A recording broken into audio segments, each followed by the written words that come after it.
Individuals come in contact with a variety of insurance options, from home and auto insurance to health insurance.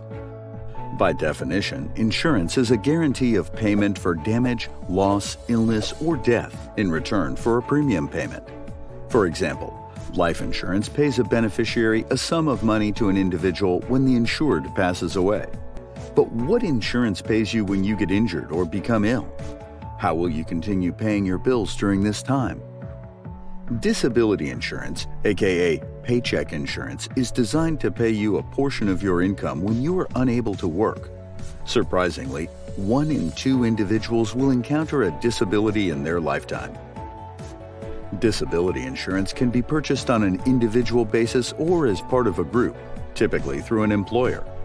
Many employers offer employee benefit packages that can include insurance coverage for health, dental, vision, life, disability, and many other options. When employers extend disability coverage to their employees, the options typically fall into one of 2 categories: short-term disability and long-term disability.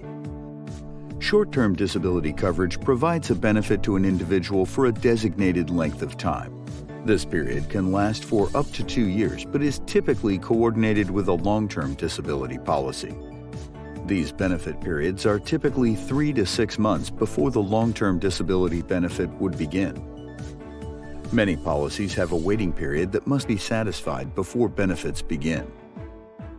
A waiting period requires an individual to be out of work or lose a certain amount of income for a designated period before disability coverage begins paying. Long-term disability coverage provides a benefit for an individual until the individual is no longer disabled or reaches the maximum benefit period stated in the policy. When evaluating cost between the 2 plans, many elect to have both coverages, but notice that the short-term disability is less expensive than the long-term disability. Long-term disability coverage is more customizable and lasts much longer than short-term disability coverage.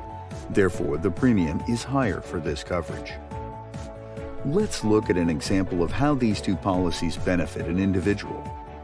Jane, an employee at XYZ, was involved in a car accident a few weeks ago.